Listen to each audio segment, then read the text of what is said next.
Assalamualaikum warahmatullahi wabarakatuh. Dewan juri dan rekan berpikir yang terhormat, tim pemerintah tidak pernah melihat akan kenyataan bahwa sekarang pendidikan sudah cukup baik dan penerapan akan keterampilan dan praktik sosial sudah cukup dan tidak perlu difokuskan lagi, sehingga nantinya bisa menutupi akan kognitif pendidikan yang ada. Hal yang diagung-agungkan oleh tim pemerintah adalah di mana yang mereka lihat adalah pendidikan yang mereka enyam pada zaman dahulu, bukan zaman sekarang di mana banyak sekali kegiatan yang mendukung perkembangan kemampuan lunak seseorang seperti proyek penguatan profil pelajar Pancasila, sehingga dengan ini status quo menurut kami telah cukup dan tidak perlu diubah kembali. Namun, sebelum saya menyampaikan pendapat saya, ada beberapa sanggahan untuk tim pemerintah.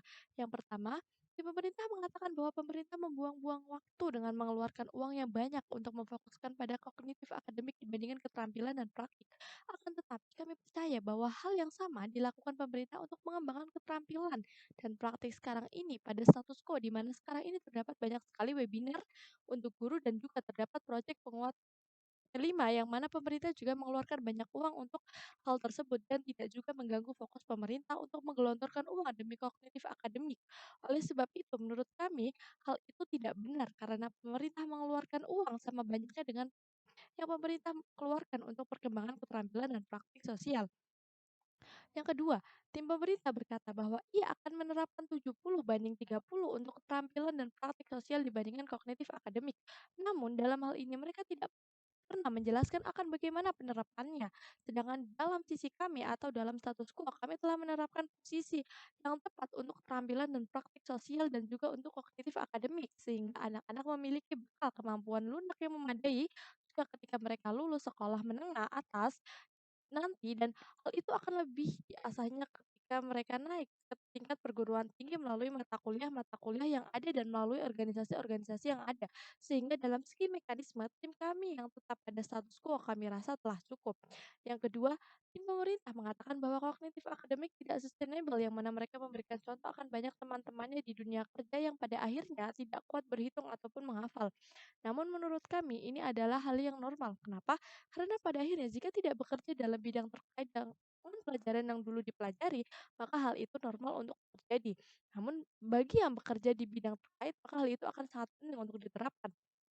Contohnya ketika kita bekerja dalam bidang farmasi atau pembuatan obat, maka kita harus menghafal akan rumus-rumus kimia, tabel periodik, dan lain sebagainya. Sama halnya ketika kita belajar dalam bidang kenukliran, maka materi-materi terkait fisika intilah yang akan diterapkan nantinya. Atau semisal ketika bekerja sebagai manajer, memang kita membutuhkan kemampuan lunak yang ada seperti menghandle tim lain dan sebagainya.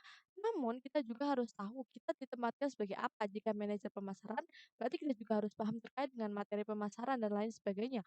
Sehingga nantinya kita tidak akan dibohongi oleh anak buah kita atau yang lainnya jika kita tidak memahami hal yang kita coba handle. Oleh sebab itu, argumen tim pemerintah akan kognitif akademik tidak sustainable ini bergantung pada konteks pemakaian di masa depan dan tidak bersifat inklusif. Dewan juri yang terhormat, di sini saya memiliki dua argumen. Yang pertama, mengapa kemampuan kognitif akademik itu lebih penting dan membawa manfaat untuk kemudian hari. Yang kedua, mengglorifikasikan mengenai status quo, kegiatan yang mengasah soft skill yang ada pada kurikulum Merdeka melalui proyek penguatan profil pelajar Pancasila. Dewan juri dan rekan berpikir yang saya hormati, saya akan menjelaskan argumen saya yang pertama mengenai mengapa sih kemampuan kognitif akademik itu lebih penting. Karena kemampuan kognitif akademik memberikan dasar pengetahuan yang mendalam dan pemahaman teoritis yang diperlukan untuk menguasai berbagai disiplin ilmu pengetahuan. Ini esensial untuk memahami konsep-konsep kompleks yang menjadi dasar bagi banyak profesi dan bidang studi lanjutan. Tanpa adanya landasan akademik yang kuat, individu akan kesulitan menguasai bidang yang memerlukan keahlian khusus seperti kedokteran, teknik, atau beberapa profesi yang bukan hanya memerlukan skill saja, tetapi butuh pengetahuannya juga. Apabila kita hanya berfokus saja pada pengembangan dan praktik sosial, kita tidak bisa secara efektif. Sebagai contoh, pada saat kita diajarkan materi biologi akan diadakan penelitian sel di sekolah. Kita pasti ada diajarkan terlebih dahulu mengenai materi-materi sel.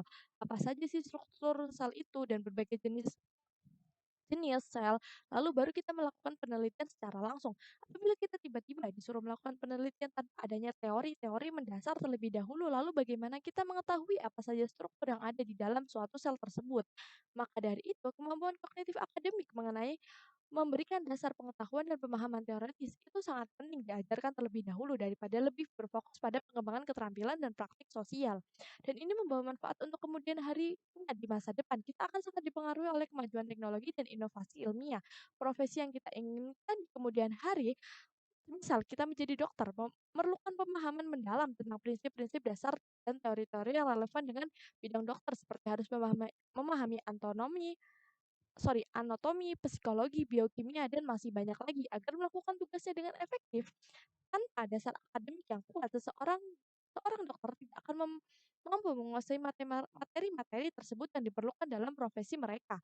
Dengan demikian, pendidikan akademik yang kuat memastikan bahwa kita memiliki para profesional yang mampu mendorong kemajuan teknologi dan inovasi ilmiah yang pada gilirannya meningkatkan kualitas hidup dan kemajuan masyarakat secara keseluruhan. Oleh sebab itu, saya sangat tidak setuju dengan mosi kali ini. Karena mengapa? Mengapa sih kemampuan kognitif akademik itu lebih penting menurut saya? Karena kemampuan kognitif akademik memberikan dasar pengetahuan yang mendalam dan pemahaman teoritis dan memberikan manfaat untuk kemudian harinya. Dan tentunya kemampuan kognitif lebih baik daripada keterampilan dan praktik sosial. Dewan juri dan rekan berpikir yang saya hormati, di sini saya akan membacakan argumen saya yang kedua mengenai mengglorifikasikannya, mengenai status quo yang di mana di kurikulum Merdeka ini yang sudah ada program di dalamnya bernama Proyek Penguatan Profil Pelajar Pancasila atau biasa disebut P5. Ini yang di mana pada kegiatan tersebut sudah ada pengembangan soft skill-nya. Kurikulum yang sudah ada mencakup P5 berfokus pada penguatan karakter dan keterampilan sosial seperti kerjasama, pemecahan masalah, dan pendidikan moral. Dengan adanya komponen ini, kurikulum sudah mengarah pada pengembangan soft skill yang dianggap penting. P5 juga dirancang untuk melengkapi kurikulum Merdeka yang sudah ada, memberikan keseimbangan di antara kemampuan kognitif dan keterampilan sosial. Ini menunjukkan bahwa kurikulum saat ini tidak semata-mata hanya berfokus pada akademik saja, tetapi mengintegritaskan perkembangan soft skill atau keterampilan juga. Jadi, dengan melihat status quo yang ada, pemerintah melalui pendidikan juga tidak hanya berfokus pada salah satu bidang, tetapi mencampurkan kedua bidang itu agar seimbang antara akademik dan keterampilan dan praktik sosial.